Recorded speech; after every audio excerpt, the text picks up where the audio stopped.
is that many of my colleagues on the other side of the aisle, and maybe some on mine, their donors benefit from a broken and inhumane immigration system.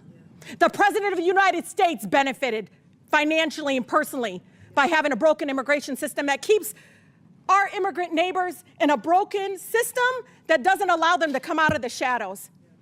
Why? Because that's cheap labor. Let's be honest. They're arresting dishwashers, people at Home Depot at work, and their donors benefit. You know it. The restaurant industry benefit. They know exactly what they're doing. If they even wanted to fix this immigration system, they'd go to the people that employ them. Nobody over there should take anything we say like so personally as if we're attacking them. No, we're attacking a process. We're not attacking people here. And I think it's really important we need to stand up against this fascist takeover. That's not a bad word. It's a fact. And here in D.C. and across the country, it is so incredibly important, Mr. Chair, that this committee does not allow rhetoric that defames or paints Washington, D.C. in a way that you all haven't really truly seen. You're just reading it. No, you're just reading it or something off of some. Will the gentlelady yield to a question? Yeah, I think it's really important. Will the gentlelady yield? No, I don't yield. I don't even have time. I can tell you. Your time's expired. It is expired, but Mr. Chair, Nice. but you all live like here, Mr. and Tlaib. you're not telling people the beautiful parts that you do see in our nation's Tlaib. capital. And no, it's just wrong how we're doing it. Chairman, I think it's Wrong. insane that the But you're gentlelady gonna doesn't look have at an the argument, but she's going to Washington, D.C. refer as a to bunch me of and some of my criminals. colleagues. Mr. Donald, We were from the You know Third this. Reich. This is You're gonna insane. look at It's 14, insane. 15-year-olds as It's a bunch of insane. criminals? It's insane. Oh, Do I look like a member of the Donald. Third Reich to you, Ms. Please, Tlaib? please, Is that what I look like to please. you? You're the one taking your voting Is that what card, you think? giving it Is that to what you somebody, think? giving Is it that your what you card. think? No, that's unethical. I think it's radical and I think it's you insane. should And I'll be held respect everything that you say. accountable before you But to open your say mouth. something like You that should be to held myself and a lot of my accountable. colleagues is way out of line. I'm not the It's one way out of giving line. my voting It's card way out of to line. someone Regular to order, go Mr. vote. Way out of You line. go to an event. All right. Regular order. That's okay, but it's okay, No, right? That is not how it It's goes. okay, right? You hold yourself accountable before you talk about Hold Washington, myself D.C. accountable. Mr. Tlaib. Washington, D.C. Hold your out own of your self mouth. accountable. How Keep about it out of that? your mouth. Hold your own I'm self trying, accountable. Mr. How about that? Free D.C. and make sure you All right. vote with your own voting card. Don't be giving it to somebody Ms. else. Tlaib. All right, time. Chair recognizes Ms. Boebert from Colorado. Wait a minute, Ms. Boebert. All right. Some of my colleagues continue to try to attempt to bully and silence me. I need to remind all of them that I grew up in Detroit, and the more you try to shut us up, the louder we get. So as we speak right now, the Israeli government is moving to exterminate Palestinians.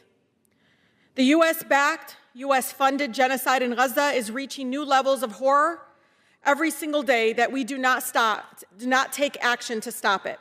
There's no more denying it, Mr. Speaker. The International Association of Scholars, Genocide Scholars, hundreds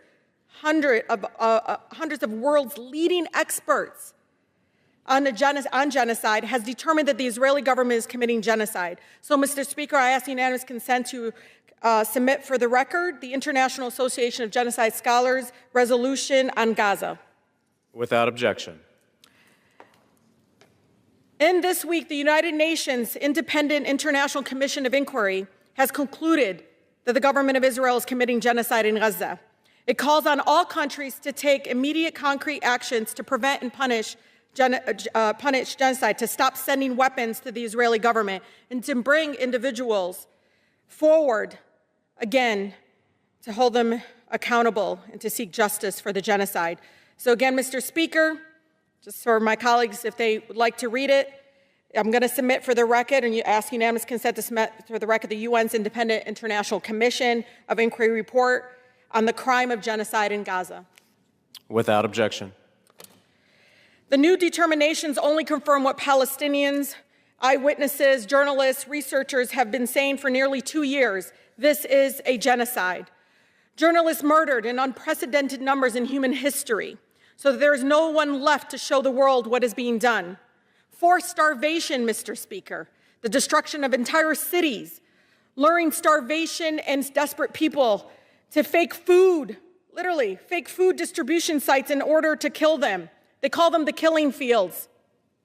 Multiple generations of families, entire bloodlines wiped out, newborns left decomposing in the NICU, as hospitals, doctors, and ambulances are systematically targeted and destroyed. So, Mr. Speaker, I ask unanimous consent to submit for the record an official report of the names and ages of Palestinians confirmed and killed in Gaza. Without objection. Mr. Speaker, look at this. I want the American people to see this. The first 21 pages are all infants who did not live long enough to see their first birthday. Over 60,000 human lives confirmed dead so far. Children's smiles extinguished every single day by bombs that say made in the United States of America. Experts say, and we all know this, that the death toll is likely tens of thousands higher, with countless bodies still trapped under the rubble.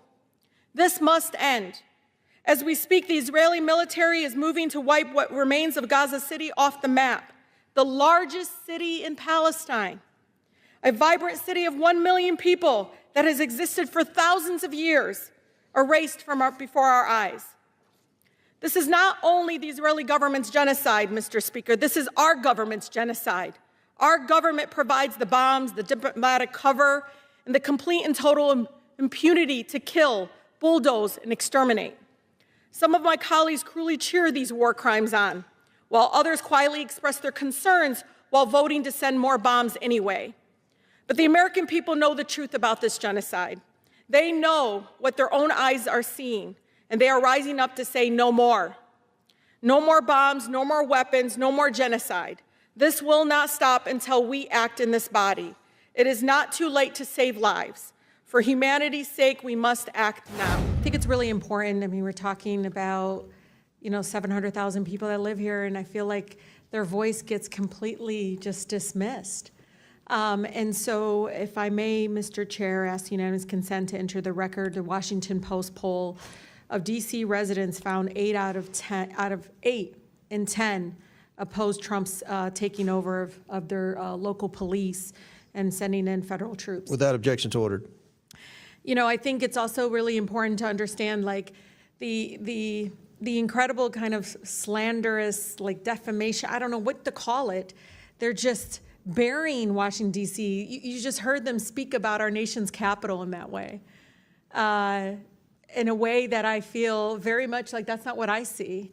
I see people walking around with their families, people enjoying time to see these beautiful, incredible, beautiful monuments and everything. And there's a pride here too. And so I just want to bring the DC residents into this committee because I feel like they are being made invisible. And this really ugly picture that is not reflective. And I'm from Detroit. I've seen it happen to my city, and it's despicable in a way that I feel like really goes up against our values. One of the things that I know in every abuse of power that we let President Trump and the administration get away with in D.C., it will be replicated. It will be expanded across the country, and it is going to tear apart our communities. Mr. Jackson, I talked to you about a little bit about this, but I think it's important to understand that we do have a mental health crisis, that we have a housing crisis, affordability crisis. Can you police any of those away? No. You can't police away homelessness. And the way they talk about our homeless neighbors is so, no wonder there's violence increasing towards homeless neighbors. I see it already, the brutality of it. When we see housing costs go up, when we see, again, the lack or dismissiveness of the mental health crisis that we continue to grow. And it's not just this administration, and the previous administrations as well. No one has moved with the urgency that is needed. Just last week, the committee approved over a dozen bills regarding Washington, D.C. And, I'm just curious. Criminalize children. My colleague from Boston talked about this. It basically interfered with legislation already passed by the local government. Was anyone on this panel consulted? Any of you? Raise your hand if you were consulted on any of these bills. Yeah. We were not.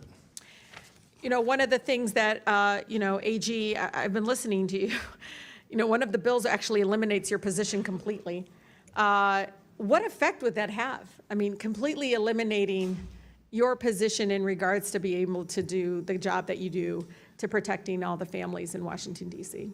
We'll start with the fact that more than 70% of the residents of the District of Columbia overwhelmingly voted for having an independent elected Attorney General. That's right. And that's a recognition of the fact that when an Attorney General is directly accountable to the people, directly responsive to the people, we are much better at doing our job in terms of addressing housing affordability and conditions in slumlords, seniors and consumers who are being scammed, addressing the issues that are most important to D.C. residents, because I am accountable to I read them. wage theft is an issue, workplace discrimination. I mean, there's a number of issues that need to be addressed, and they're not going to address that.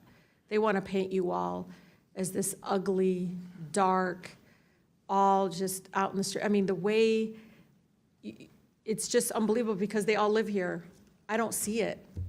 I don't see what they see. I don't understand why we're allowing that to happen, because I actually think it's going to hurt our communities. People are going to look at Washington, D.C. folks in a way that I think is going to be very painful, but also, you know, I don't know, Mr. Jackson, I heard the stories. People didn't leave their homes. They weren't leaving their homes. Businesses didn't see people coming into, I mean, that's what we want in our nation's capital.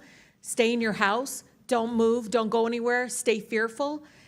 It's unbelievable that my colleagues continue again to eject this narrative and this rhetoric in regards to it.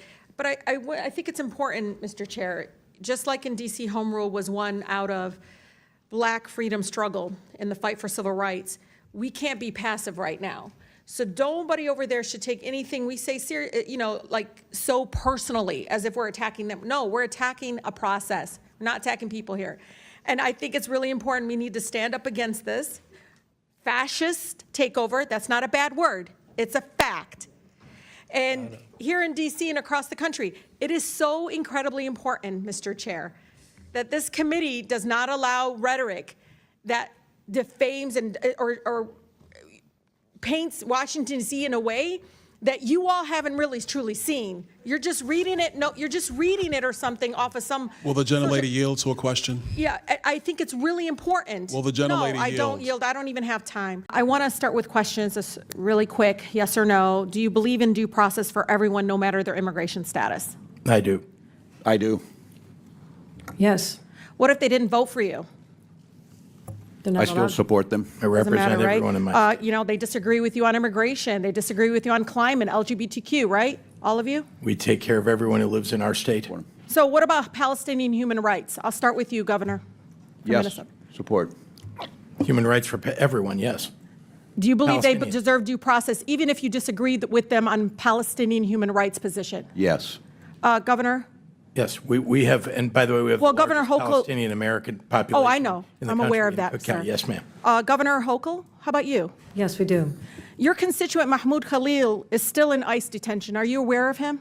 Very much so, and I'm hoping he's returned home on Friday because Yeah, we're he's been working on that. he So has been he's a legal denied due permanent process. resident. I know, this is important. He's a legal permanent resident. He was kidnapped over 3 months ago. And, you know, one of the things I want to do is, if I may, Chairman, submit for the record a letter from Mahmoud Khalil to his son, who was born while he was kidnapped and illegally detained by our country. Without objections ordered. I'm going to read a little bit from what he said what he wrote to his son. Quote, I waited on the other line, end of the phone, as your mother labored to bring you into this world. I listened to your pain breaths. Do you understand they had to put the phone next to his wife birthing his child while he was illegally detained?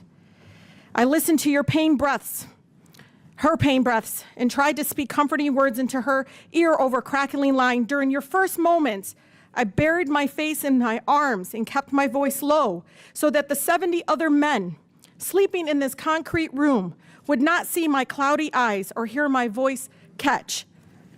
The cruelty of what is happening in our country.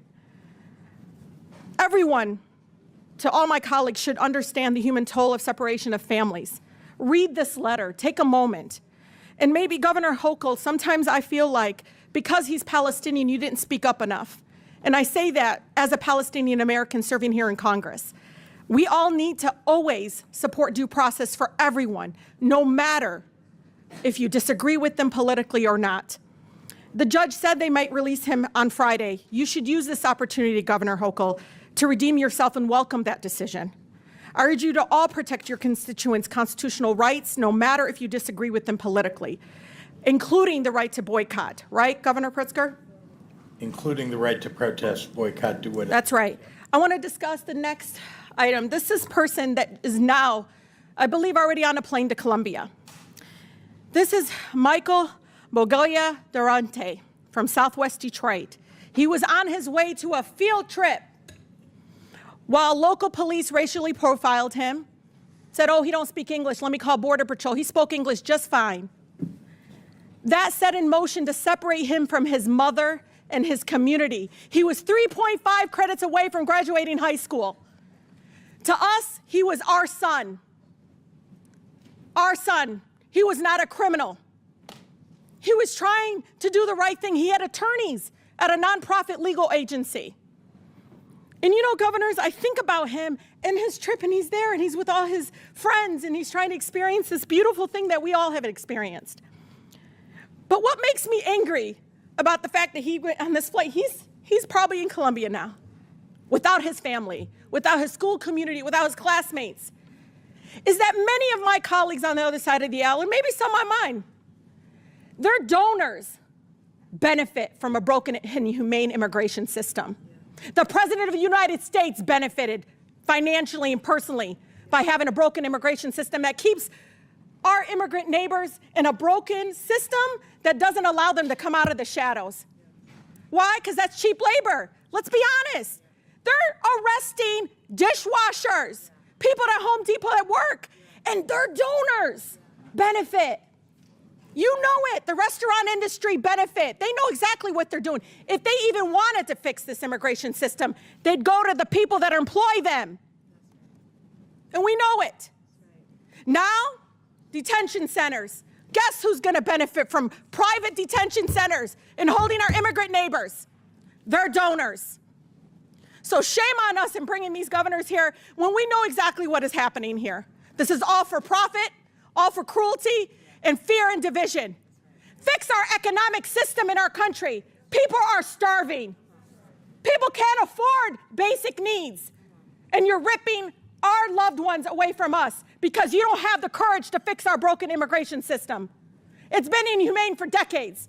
Shame on us, both Democrats and Republicans, for not doing what's right in this chamber and doing what is right for the American people and making sure we're not separating families. With that, Mr. Chair, I yield.